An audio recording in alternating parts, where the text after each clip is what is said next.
Hi viewers, welcome to our channel. Praneeth Hanumanthu తెలిసిందే. రీసెంట్‌గా ఆయన ఒక తండ్రి, కూతురు మధ్య రిలేషన్‌షిప్ గురించి చేసిన కామెంట్స్ ఎంత కాంట్రోవర్సీ క్రియేట్ చేసిందో మనందరికీ తెలిసిందే. అయితే ఇప్పుడు ఇది ఒక చర్చకైతే దారితీసింది. ఈవెన్ చాలామంది సినిమా వాళ్ళు రియాక్ట్ అవ్వడం, కొంతమంది సోషల్ యాక్టివిస్టులు రియాక్ట్ అవ్వడం చూసాం. అయితే రీసెంట్‌గా బాబు గోగినేని గారు కూడా సినిమా వాళ్ళ మీద కూడా ఇటువంటి కామెంట్ చేశారు. అంటే సినిమా వాళ్ళు కొంతమంది త్రివిక్రమ్ గారు లేకుంటే ఇటువంటి వాళ్ళు కూడా ఇటువంటి కామెంట్స్ చేస్తున్నారంటున్నారు. ప్రణీత్‌కి వాళ్ళకి కూడా తేడా లేదు అంటున్నారు. అయితే ఇప్పుడు ఇది కొత్త చర్చకైతే దారి తీసింది. దీన్ని ఏ విధంగా చూడొచ్చు? ఈ డార్క్ కామెడీస్ సినిమాల్లో వీటి మోతాదు ఏ విధంగా ఉంది? సో ఇటువంటి అంశాల మీద డిస్కస్ చేయడానికి ప్రెజెంట్ మనతో పాటు నారీసేన ఫౌండర్ లతా చౌదరి గారు ఉన్నారు. వారితో ఒకసారి డిస్కస్ చేద్దాం. సో నమస్కారం మేడం. నమస్కారం మేడం. నమస్తే. మేడం, ప్రణీత్ హనుమంతు ఆ కామెంట్స్ మీరు చూసారు. ఇప్పుడు జైలుకి కూడా వెళ్లారు. 14 రోజులు రిమాండ్ కూడా విధించారు. అయితే కొత్తగా ఒక చర్చకైతే దారితీసిందంటే చైల్డ్ అబ్యూస్ మీద, వుమెన్ అబ్యూస్ మీద చాలా మంది చర్చించుకోవడం ఇది ఒక మంచి అంశమే చెప్పుకోవచ్చు. అయితే ఇది కాస్త వేరు వేరు డిఫరెంట్‌గా కూడా వెళ్ళిపోవడం చూసాం. సినిమాల్లో కూడా ఇటువంటి అంశాలు ఉన్నాయి. వాటి గురించి కూడా మాట్లాడాలి అని అంటున్నారు. మీరు ఏ విధంగా చూస్తారు మేడం ఈ ఇష్యూని?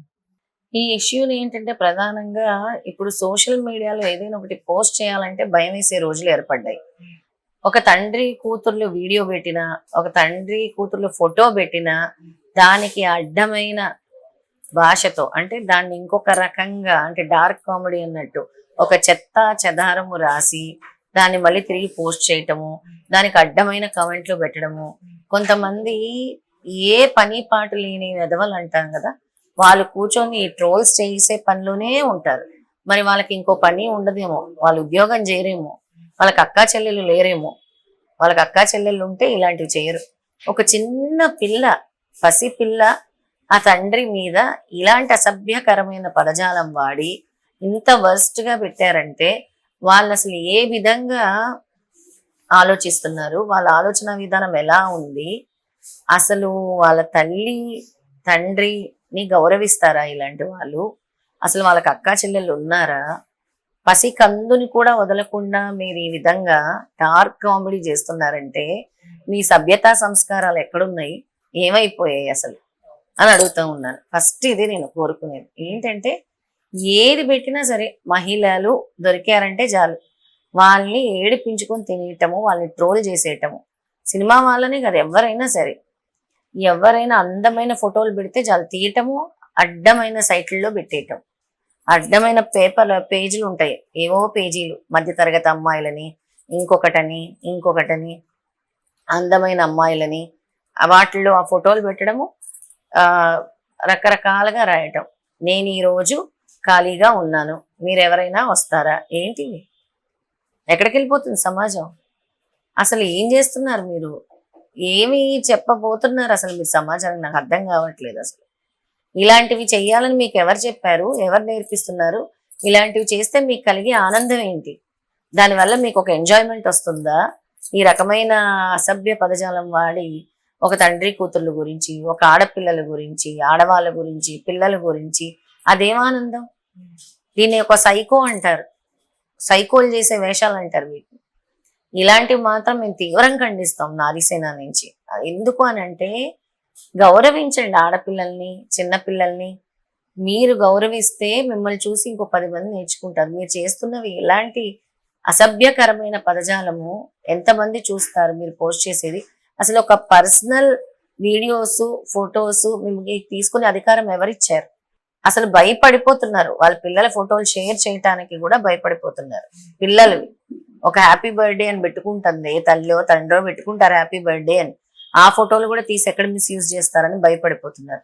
సోషల్ మీడియా వేదికగా చేసుకొని ఇష్టం వచ్చినట్టు పర్సనల్ ఇమేజెస్ని వాడుకొని వాటిని డ్యామేజ్ చేసి వాటికి రకరకాల ట్యాగ్లైన్స్ తగిలించి రకరకాల కామెడీ చేసి మీమ్స్ పెట్టి ఇష్టానుసారం దీనికి చాలా స్ట్రిక్ట్ కఠినమైన చట్టాలు తీసుకురావాలి. కఠినమైన చట్టాలు తీసుకొచ్చి కఠినంగా శిక్షించాలి. ఇంకొకరు భయపడాలి ఇలాంటివి చూస్తే. మేము ఒకరిని కమెంట్ చేయాలి ఇక్కడ సోషల్ మీడియా వేదికగా అని అంటే వణికిపోవాలి. సినిమా యాక్టర్స్ కాదు, ఎవరిని వదలట్లేదు అసలు.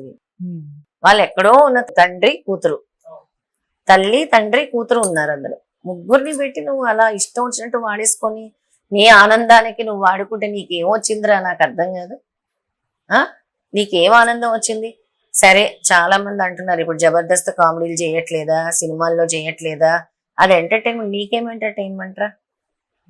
అది ఎంటర్టైన్మెంట్ అని చెప్తున్నారు కదా, ఇది నిజం కాదు ఇది ఎంటర్టైన్మెంట్ అని చెప్తున్నారు. చాలా వరకు కంట్రోల్ చేస్తున్నారు సినిమా వల్ల నాకు తెలిసి. ఇక మీదటున్నా కంట్రోల్ చేయాలని కోరుకుంటున్నాం. ఇలాంటివి అంటే తండ్రి కూతుర్ల సంబంధాల గురించి, అంటే వాళ్ళ అనుబంధం గురించి కానీ ఇంత నీచాతి నీచంగా అయితే సినిమాల్లో నేను చూడలేదు. ఉన్నా కూడా ఇది కంప్లీట్లీ ప్యూర్లీ ఎంటర్టైన్మెంట్ అని కూడా పెడతారు వాళ్ళు. ఇప్పుడు చాలా మంది జబర్దస్త్ లో వేయట్లేదా మగవాళ్ళ ఆడవేషాలు, జబర్దస్త్ లో కామెడీలు చేయట్లేదా, జబర్దస్త్ లో ఇంతకంటే అసభ్యమైన కమెంట్స్ పెట్టట్లేదు అంటే పెడుతున్నారు. తగ్గించుకోవాలి ఇలాంటివన్నీ కూడా. నేను ఏ షోని కూడా అనట్లేదు ప్రత్యేకంగా ఆ షో ఈ షో అని నేను పేరు పెట్టి అనట్లేదు. అందరూ కూడా సభ్యత సంస్కారం మీరు ఎటువంటిది ఇస్తే అలాంటిదే నెక్స్ట్ జనరేషన్స్ తీసుకుంటాయి.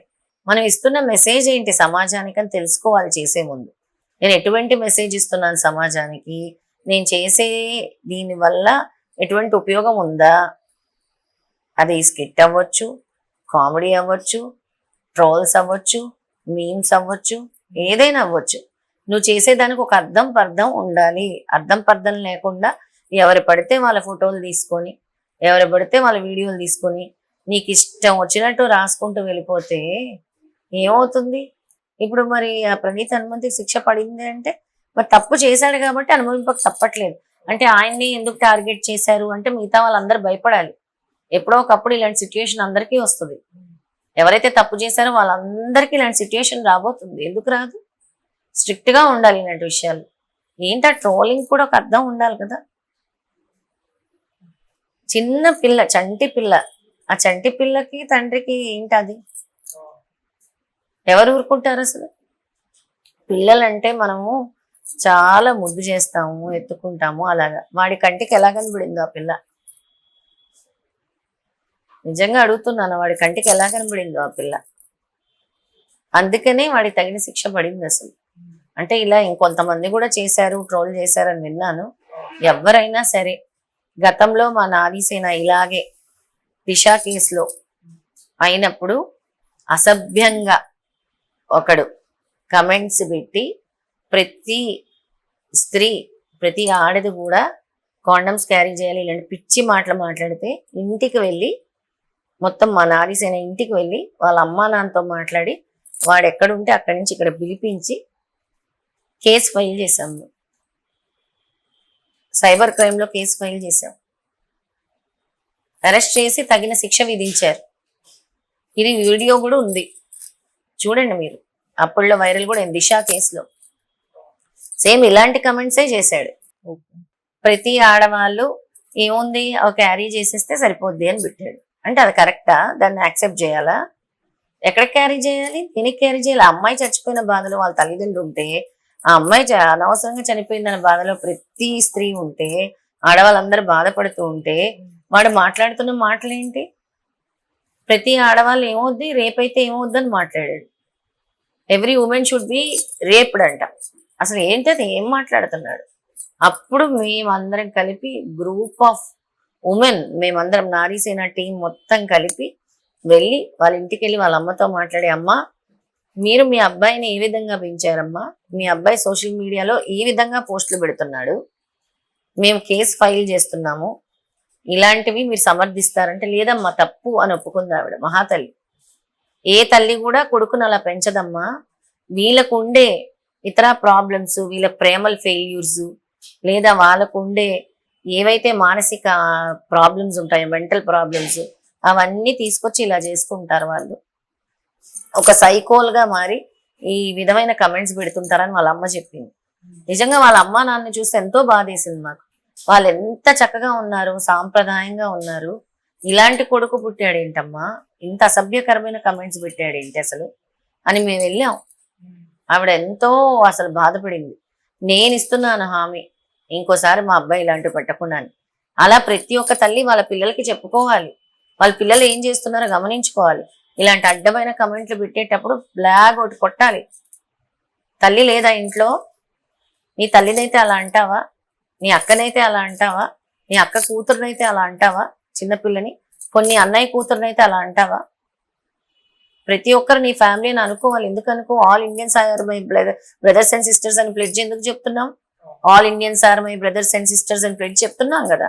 ఏం నేర్చుకుంటున్నారు అసలు అర్థం కాదు నాకు. ఎక్కడికి వెళ్ళిపోతుంది అసలు మీ ఆలోచన విధానం? ఎక్కడికి వెళ్ళిపోతుంది? మీరు చేస్తున్న చర్యలు ఎలాంటి చర్యలు చేస్తున్నారు? ఇలాంటివి అస్సలు ఎంకరేజ్ చేయకూడదు. నాకైతే చాలా చాలా ఆ అబ్బాయికి నెక్స్ట్ టైం రిపీట్ అవ్వకుండా ఉండటానికి కోసమే భగవంతుడు విధించాడు ఇది శిక్ష అని అనిపిస్తుంది అంతే. అంటే మేడం ఇటువంటి ఇప్పుడు ప్రణీత్ ఇష్యూలో చూసుకుంటే పేరెంట్స్ పాత్ర ఏ విధంగా ఉండాలంటారు? ఇప్పుడు ఆ మంచి ఫ్యామిలీ బ్యాక్గ్రౌండ్ నుంచి వచ్చారు మేడం, ఐఏఎస్ ఆఫీసర్ వాళ్ళ ఫాదర్ అయినా కూడా ఇటువంటి కామెంట్స్ చేయడం, ఇప్పుడు దాన్ని ఏ విధంగా చూస్తారు? పండిత పుత్ర పరమసుంట అంటారు కదా.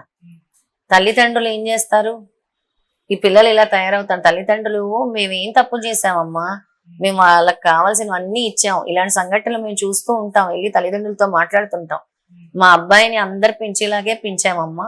వాడికుండే మెంటల్ ప్రాబ్లమ్స్, వాడికుండే మానసిక ప్రాబ్లమ్స్, వాడికి వెళ్ళి బయటకి ఏముందో, ఎక్కడ లవ్ ఫెయిల్యూర్ అయ్యాడో వాడయ్యి 3 సంవత్సరాలు అసలు వాడు అదే టార్చర్ అనుభవించాడు. అసలు వాడు ఇప్పుడు ఇలా ప్రవర్తిస్తున్నాడు.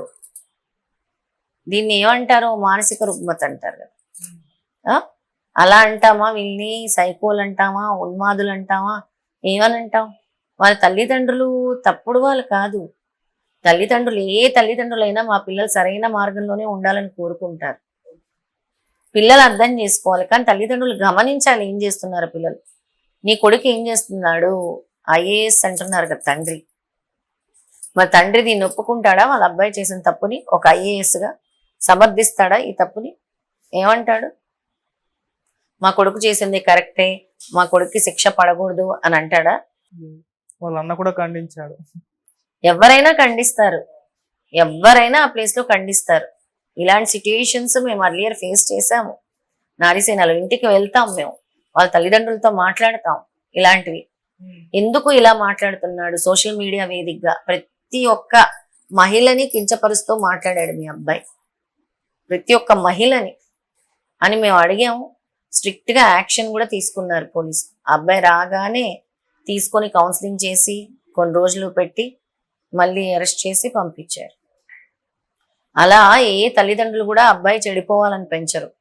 వీళ్ళకుండే ఫ్రెండ్ సర్కిల్ అవ్వచ్చు, వీళ్ళకుండే మెంటల్ ప్రాబ్లమ్స్ అవ్వచ్చు, వీళ్ళకుండే రకరకాల అంటే అబ్యూజివ్ కంటెంట్ చూస్తూ ఉండొచ్చు. వీళ్ళు సెక్షువల్ అబ్యూజివ్ కంటెంట్స్ అనేవి చాలా వస్తున్నాయి కదా. అలాంటివన్నీ కూడా సెక్షువల్ కంటెంట్స్ అన్ని కూడా చూసి ఈ విధంగా తయారవుతారు. ఇది ఒక మానసిక రుగ్మత అని అనొచ్చు ఇలాంటి వాళ్ళందరినీ కూడా. కానీ ఇలాంటి వాళ్ళకి సరైన ట్రీట్మెంట్ ఇవ్వాలి వీళ్ళకి. Okay, thank you so much.